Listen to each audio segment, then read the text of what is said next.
Hello दोस्तों, Trilok innovation channel में आज आपका स्वागत है। दोस्तों, आपके लिए एक नई सीरीज का मैंने अभी कुछ दिन पहले अनाउंसमेंट किया था। एक दो दिन पहले ही अनाउंसमेंट किया था कि हम लोग जनरल नॉलेज की एक सीरीज स्टार्ट करने वाले हैं जिसका नाम है एग्जाम वाली जनरल नॉलेज।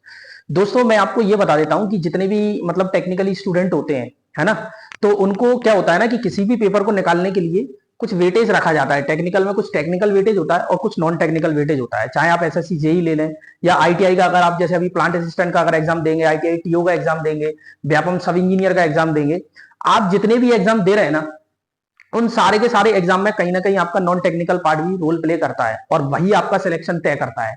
क्योंकि प्रॉपर टेक्निकल में आप 100% स्कोरिंग कर नहीं पा रहे, और नॉन टेक में सबसे बड़ी समस्या ये हो जाती है कि नॉन टेक में इतने सारे वेरिएशन है कि हमको किन किन चीजों को पढ़ना है। सबसे ज्यादा इंपॉर्टेंट ये हो जाता है कि किन किन चीजों को छोड़ना है। तो ये अगर हम लोग एनालिसिस करते रहेंगे, जैसे आप लोग इस चीज को एनालिसिस करने बैठ जाएंगे तो आपका पूरा का पूरा टाइम एनालिसिस में निकल जाएगा।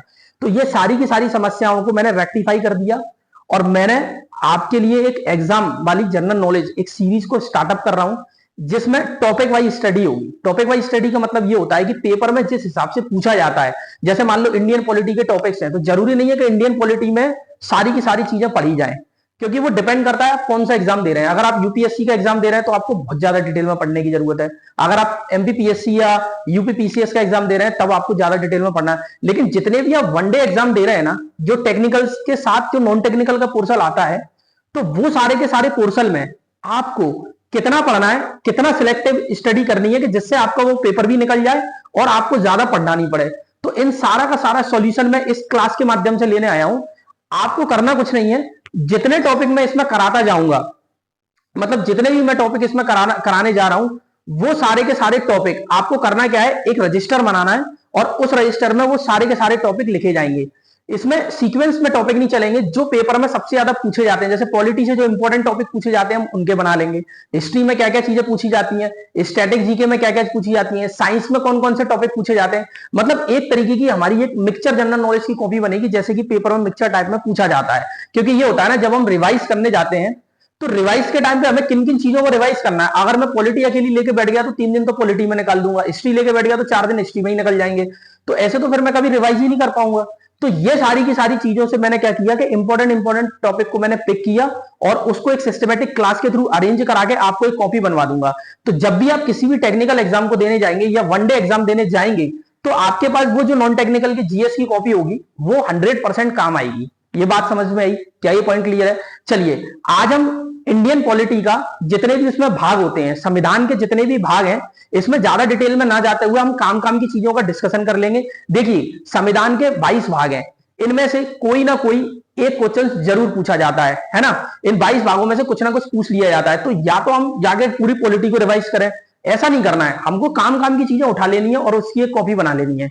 चलिए, आज हम संविधान के 22 भागों को ब्रीफली डिस्कस करेंगे, डिटेल में डिस्कस नहीं करेंगे। और जिन बातों को मैं कमेंट में बोलूं, उस कमेंट को आपको कमेंट करना जरूरी रहेगा कि मैं जो जो चीजें आपसे क्वेश्चंस में पूछूंगा वो फिर उस कॉपी में आपको कहां कहां लिखना है वो मैं सारी की सारी चीजें बता दूंगा। एक तरीके से ये मैपिंग स्टडी कहलाएगी। मैपिंग स्टडी कह सकते हैं, शॉर्ट नोट स्टडी कह सकते हैं, वो सारा का सारा रहेगा आपके पास। ठीक है, चलिए आज हम बात करते हैं कि संविधान। देखिए, सबसे पहले ब्रीफली चीजें समझ ले, संविधान का मतलब क्या होता है। ये आप जितनी भी यूट्यूब पे क्लासेस डालेंगे वो आपको बहुत अच्छे से समझाएंगे कि संविधान का मतलब क्या होता है। भाई, सबके लिए बनाया गया समान कानून, है ना, वही संविधान कहलाता है ना, जिसको सब लोग मिलकर फॉलो करते हैं। एक तरीके से नियम कायदा कानून होता है। लेकिन हमको बस इसमें यह ध्यान रखना है कि भाई संविधान में कितने भाग होते हैं, टोटल 22 भाग होते हैं, और किस भाग में क्या कहा गया है, बस उसकी नॉलेज हमको चाहिए। वहां से एक क्वेश्चन आपका बनता है ना। चलिए, तो सबसे पहले हम बात करते हैं कि संविधान का भाग एक। भाग एक क्या कहता है दोस्तों? संघ और राज्य क्षेत्र। संविधान के अगर भाग एक पे क्वेश्चन आएगा तो पूछेगा कि बताओ संविधान का भाग एक कहता है, तो संविधान का भाग एक कहता है संघ और उसका राज्य क्षेत्र। भाग दो में दोस्तों हमारे नागरिकता की बात की गई है। भाग दो में किसकी बात की गई है? नागरिकता की। अब आपको कमेंट में यह बताना है कि नागरिकता हमारे देश में कैसी है, एकल नागरिकता है या बाई नागरिक, मतलब कैसी नागरिकता है, तो यह आपको कमेंट में बताना है। उसके बाद हम बात करते हैं भाग तीन। भाग तीन क्या कहता है? मौलिक अधिकार, मतलब फंडामेंटल राइट्स हमारे भाग तीन में है। भाग तीन में क्या है? हमारे फंडामेंटल राइट्स, मौलिक अधिकार, मतलब जीवन जीने के लिए एक अधिकार की आवश्यकता होती है। हमें अपने जीवन का डेवलपमेंट करने के लिए जिस अधिकार की आवश्यकता होती है उसे हम क्या कहते हैं? मौलिक अधिकार। क्या ये बात समझ में आई? चलिए, अब हम बात करते हैं भाग चार। भाग 4 होता है राज्य के नीति निर्देशक तत्व। अब इसको अपन कैसे याद रखेंगे, डीपीएसपी के नाम से डायरेक्टली याद रखो, directive principle of state policy, है ना। कल्याणकारी योजनाएं सरकार बनाती है, किसके लिए, जो लोग होते हैं उनके लिए बनाती है। तो ये कहां से लिया गया है, ये आपको कमेंट में मुझे बताना है, ठीक है। उसके बाद भाग 4 के का की बात करें, मतलब 4 का मतलब ये देखिए, जहां पे 4 के बाद का आया तो मतलब ये संशोधन के तहत जोड़े गए हैं, ठीक है ना। ये है, तो इसमें क्या होता है, हमारा मूल कर्तव्य लिया गया है। भाग 4 के क्या काम है, क्या है हमारे मूल कर्तव्य। क्या ये पॉइंट समझ में आया। राज्य के नीति निर्देशक तत्व क्या है अपने भाग 4 के काम है क्या है, मूल कर्तव्य है। अब मूल कर्तव्य से रिलेटेड ये क्वेश्चन आपको पता करना है कि भाई ये कब जोड़े गए थे, किस समिति के तहत जोड़े गए थे और कौन से संविधान संशोधन में जोड़े गए थे। हालांकि मैं आगे जब पढ़ाऊंगा संविधान संशोधन तो उसमें भी ये चीज मेंशन करा दूंगा, लेकिन मैंने ये आपसे क्वेश्चन पूछा है। उसके बाद अगर हम भाग 5 की बात करें तो भाग 5 पूरा का पूरा संघ को समझाता है। दूसरी चीज, संविधान का सबसे बड़ा भाग जो है वो भाग 5 ही है, इसके अंदर बहुत सारे टॉपिक्स आ जाते हैं, ठीक है। अब हम बात करते हैं भाग 6। भाग 6 में हमारे राज्य है, क्या है दोस्तों, भाग 6 में क्या है, राज्य। अब हम भाग 7 की बात करें तो भाई भाग जो 7 है ना वो अब हमने है ना कैंसिल कर दिया है, मतलब अब उसको निरस्त कर दिया गया है। तो भाग 7 निरस्त कर दिया गया है। कभी कभी ऐसे भी पूछ सकता है क्वेश्चन कि संविधान के 22 भाग में से किस भाग को निरस्त कर दिया गया। क्वेश्चन टफ नहीं है, पर वनडे एग्जाम में पूछा जाने वाला सबसे ज्यादा फेमस क्वेश्चन हो सकता है, ठीक है। अब हम बात करते हैं भाग 8। भाग 8 में संघ राज्य क्षेत्र। संघ राज्य क्षेत्र का मतलब होता है केंद्र शासित प्रदेश, मतलब यूनियन टेरिटरी, है ना। तो यूनियन टेरिटरी को संविधान के किस भाग में मतलब समझाया गया है, तो ये भी पूछ सकता है। तो वो भाग हमारा कौन सा है, भाग 8। अब हम बात करते हैं भाग 9 की। भाग 9 की अगर हम बात करेंगे तो भाग 9 में कौन कौन से टॉपिक लिए गए हैं। भाग 9 में 3 टॉपिकों पर चर्चा की गई है। सबसे पहले हम बात करते हैं भाग 9 में पंचायत, फिर 9 के काम है नगर पालिका, और 9 के खा में क्या है, सहकारी समितियां, है ना, कोऑपरेटिव सोसाइटी। क्या ये बात समझ में आई, क्या ये पॉइंट क्लियर हुआ। तो ऐसे पूछ सकता है कि संविधान का 9 का खा क्या बताता है या किसके बारे में बताता है। इस टाइप के क्वेश्चंस डायरेक्टली आते हैं। हम लोग एक्चुअलिटी में क्या होता है ना, डायरेक्टली स्टडी नहीं कर पा रहे हैं। तो इस क्लासेस जो क्लासेस अब स्टार्ट हो गई हैं, ये क्लासेस बहुत काम आएगी आपके। आप रिवीजन में जब भी मेरी कॉपी पढ़ के जाएंगे आपको 100% कुछ ना कुछ मिलेगा उसमें से, ठीक है ना। तो चलो, 9 के काम में क्या है, पंचायत, 9 के खा में नगर पालिका, और 9 के खा में क्या है, सहकारी समिति। अब हम बात करते हैं भाग 10।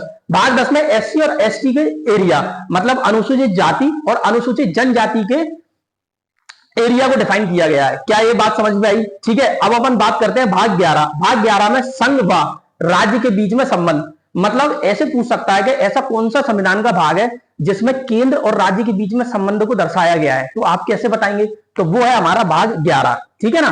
भाग 12 की अगर हम बात करें तो भाग 12 में है वित्त, संपत्ति, संविदाएं और वाद। क्या है, वित्त, संपत्ति, संविदाएं और वाद। ये किसमें, संविधान के भाग 12 में है। अब हम बात करते हैं भाग 13। भाग 13 राज्य के अंदर व्यापार एवं वाणिज्य, मतलब भारत के टोटल कितने राज्य हैं, 28 राज्य हैं और 8 केंद्र शासित प्रदेश हैं। तो इन राज्यों के अंदर कैसे व्यापार होगा, किस तरीके से इसमें मतलब कि व्यापार होगा, कैसे आपस में मतलब व्यापार किया जाएगा, उसके बारे में भाग 13 में बताया गया है। उसके बाद हम बात करते हैं भाग 14। भाग 14 की बात करें तो संघ एवं राज्य के अधीन सेवाएं, जैसे कि हमारा यूपीएससी है, एमपीपीएससी है, पीसीएस है।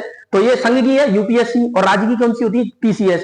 मतलब इस संघ एवं राज्य के अधीन जितनी भी सेवाएं हैं वो किसमें है, भाग 14 में। और भाग 14 के का की अगर बात करें तो इसमें अधिकरण है। क्या है, अधिकरण। ये पूछ सकता है कि भाग 14 के का में क्या बताया गया है, तो अधिकरण। भाग 15 की बात करें तो यहाँ इलेक्शन की बात की गई है। देखिए सबसे ज्यादा पूछे जाने वाले जो भाग है ना वो भी मैं बताऊंगा कि सबसे ज्यादा कौन कौन से पूछे जाते हैं। तो भाग 15 क्या है, निर्वाचन। निर्वाचन मतलब इलेक्शन, ठीक है। भाग 16 में क्या है, कुछ वर्गों के संबंध में विशेष उपवन, मतलब कुछ अलग से जो कैटेगरी डिसाइड की गई है उनके बारे में अलग से समझाया गया है। तो मतलब कुछ वर्गों के संबंध में विशेष उपवन। भाग 17 की अगर बात करूं तो भाग 17 में राजभाषा के बारे में बताया गया है। किसके बारे में बताया गया है दोस्तों, राजभाषा। भाग 18 की अगर मैं बात करूं तो आपात उपवन। आपात उपवन का मतलब जितनी भी इमरजेंसी है वो भाग 18 के अंदर डाल दी गई है। किसके अंदर डाल दी गई है दोस्तों, 18। भाग 19 की अगर मैं बात करूं तो भाग 19 प्रकीर्ण। प्रकीर्ण का मतलब होता क्या है, प्रकीर्ण का मतलब सिंपल सा ये होता है कि मिसलेनियस टॉपिक। जैसे हम जब किसी चैप्टर को पूरा पढ़ लेते हैं या किसी कॉपी को जब हम नोट्स को बनाकर तैयार करते हैं तो हमारे कुछ कुछ पॉइंट्स इंपॉर्टेंट छूट जाते हैं। तो फिर हम क्या करते हैं, एक मिक्स चैप्टर बनाते हैं जिसको प्रकीर्णन के नाम से जानते हैं। मतलब मिक्स चैप्टर बनाते हैं जिसमें सारे टॉपिक्स को उठा के उसमें डाल देते हैं। ये बात समझ में आई, ये पॉइंट क्लियर हुआ। चलिए अब हम बात करते हैं भाग 20। भाग 20 में संविधान संशोधन, मतलब सबसे ज्यादा इंपॉर्टेंट भाग यही है कि संविधान का संशोधन अगर करना है तो किस भाग में बताया गया है, संविधान के भाग 20 में संविधान संशोधन की चर्चाएं। कि किस तरीके से आप संविधान संशोधन करेंगे, कितने टाइप के संशोधन होते हैं, कैसे संशोधन करते हैं। भाग 21 की अस्थायी संक्रमणकालीन उपबंध। भाग 21 में क्या है दोस्तों, अस्थायी संक्रमणकालीन उपबंध, मतलब कि कुछ इंपॉर्टेंट कोई बात आ जाए या मतलब कुछ इमरजेंसी सी आ जाए, या अस्थायी संक्रमणकालीन मतलब कुछ मतलब टेम्परेरी अगर कोई चीज बनानी है ना, उसके बारे में भाग 21 में। भाग 22 में क्या है, प्रारंभ हिंदी में प्राधिकृत पाठ या निरसन। ये बात समझ में आई, मतलब कुछ चीजों को इसमें हटा दिया गया था और प्रारंभ में कुछ चीजें जोड़ी गई थी, वो इनके बारे में पूरी की पूरी चर्चा की गई है। ठीक है, तो मुझे लगता है आई थिंक आपने संविधान के 22 के 22 भागों को अच्छे से समझ लिया। अब मैं आपको बताता हूं कि कौन कौन से इंपॉर्टेंट भाग हैं जिनको बारे में पढ़ना है। देखिए, भाग 1 को तुरिया को पता रहता है, ये पूछ सकता है। फिर उसके बाद जो इंपॉर्टेंट होता है भाग 20, भाग 20 आपसे पूछा जा सकता है कि भाग 20 सबसे ज्यादा इंपॉर्टेंट है कि संविधान संशोधन किस भाग के तहत होता है, भाग 20 में संविधान। उसके बाद आपात उपबंध फिर उसके बाद आता है आपका निर्वाचन, ये इंपॉर्टेंट है। निर्वाचन किसमें, 15 में। उसके बाद 17 में राजभाषा है, 18 में इमरजेंसी है। 17 में राजभाषा, 18 में इमरजेंसी है। उसके बाद अनुसूचित जाति और अनुसूचित जनजाति के क्षेत्र, ये भाग 10 में डिफाइन किए गए हैं। क्लियर है, ये पॉइंट क्लियर हुआ। और अगर हम बात इंपॉर्टेंट देखें तो 9 का भी ज्यादा पूछ लिया जाता है कि भाग 9 में क्या है। 9 में पंचायत है, 9 के खा में नगर पालिका है, और 9 के खा में क्या है दोस्तों, 9 के खा में जो है वो है आपकी सहकारी समितियां। चलिए अब हम एक बार रिवाइज करते हैं। भाग 1 संघ और उसके राज्य क्षेत्र। भाग 2 में क्या है, नागरिकता। भाग 2 में क्या है दोस्तों, नागरिकता। भाग 3 में क्या है, मौलिक अधिकार। भाग 4 में क्या है, डीपीएसबी। ऐसे याद रखेंगे, क्या रखेंगे, डीपीएसबी मतलब directive principle of state policy, मतलब राज्य के नीति निर्देशक तत्व। ये हमने कहां से लिए, आयरलैंड से। और आयरलैंड ने कहां से लिए, स्पेन से लिए। और स्पेन ने कैसे लिए, स्पेन ने खुद बनाए हैं। क्या ये बात समझ में आई। चलिए उसके बाद हम बात करते हैं कि भारत की अगर नागरिकता की बात करें तो हमारे पास क्या है, सिंगल सिटीजनशिप करते हैं। हम भारत के नागरिक होते हैं और राज्य के निवासी होते हैं। क्या ये बात समझ में आई। भारत के नागरिक और राज्य के निवासी, हमारे यहाँ दोहरी नागरिकता का कोई भी प्रावधान नहीं है। और एकल नागरिकता हमने कहां से ली है, ब्रिटेन से ली है। ये पॉइंट क्लियर हुआ। उसके बाद हम बात करते हैं मूल कर्तव्य। ये भाग 4 के काम है। कब जोड़े गए थे ये मुझे आपको कमेंट में बताना रहेगा। भाग 5 में क्या है, संघ। भाग 6 में क्या है, राज्य। भाग 7 को हमने निरस्त कर दिया है। और भाग 8 में हमने क्या है, संघ राज्य क्षेत्र, मतलब कि क्या है, यूनियन टेरिटरी। भाग 8 में क्या है, यूनियन टेरिटरी। भाग 8 में क्या है, यूनियन टेरिटरी। भाग 9 में 3 चीजें थी, एक तो थी पंचायत, दूसरी थी नगर पालिकाएं, और तीसरी क्या थी, सहकारी समिति। भाग 10 में एसटी एससी के राज्य क्षेत्र। एसटी एससी के क्या थे दोस्तों, राज्य क्षेत्र। भाग 11 में क्या है, संघ व राज्य के बीच में संबंध, मतलब जो केंद्र है और स्टेट है इनके बीच में कैसा रिलेशन होगा, ये क्या है, भाग 11 में। भाग 12 में क्या है, वित्त संपत्ति बाद एवं संविदाएं। वित्त संपत्ति बाद एवं संविदाएं, ये बात ध्यान रखना। भाग 13 राज्य के अंदर व्यापार एवं वाणिज्य, मतलब इस बात का दोस्तों ये है कि हम अपने किसी भी स्टेट में, जैसे एक स्टेट दूसरे स्टेट से कैसे व्यापार करेगा, किस तरीके से व्यापार करेगा, ये सारी की सारी चीजें हमें भाग 13 में समझा। भाग 14 में क्या है, संघ व राज्य के अधीन सेवाएं, मतलब जैसे यूपीएससी हो गया है ना, एमपीपीएससी हो गया, तो ये संघ और राज्य के अधीन जितनी भी सेवाएं होंगी वो भाग 14 में है। और 14 के काम में क्या है, अधिकरण है। 15 में निर्वाचन है, ये ध्यान रखना। 16 में कुछ वर्गों के संबंध में विशेष उपबंध। 16 में क्या है, कुछ वर्गों के संबंध में विशेष उपबंध। भाग 17 में राजभाषा, 18 में आपात उपबंध, 19 में मिसलेनियस पॉइंट है, 20 में संविधान संशोधन है, 21 में अस्थायी संक्रमणकालीन उपबंध, और 22 में प्रारंभ हिंदी में प्राधिकरण पाठ और निरसन। तो दोस्तों आज की क्लास में इतना ही। बस ये बात ध्यान रखना कि जितनी क्लासेस में कराता जाऊंगा उसकी आप एक सिस्टमेटिकली कॉपी बना लेना, और उस कॉपी में जब आपकी ये पूरी की पूरी क्लासेस कंप्लीट हो जाएंगी तब आप इस कॉपी को पढ़ेंगे, और जितने भी एग्जाम देने जाएंगे वन डे उसमें इससे बाहर मुझे नहीं लगता आई थिंक जाना चाहिए, क्योंकि जितने क्वेश्चंस होंगे, पूरे नहीं गारंटी ले सकता, लेकिन मैं बता रहा हूं 70 से 80 के बीच में आपके क्वेश्चंस फंस जाया करेंगे, क्योंकि हम लोग टॉपिक इस तरीके से सिलेक्ट करेंगे। ठीक है ना। आज के लिए इतना ही दोस्तों, थैंक यू।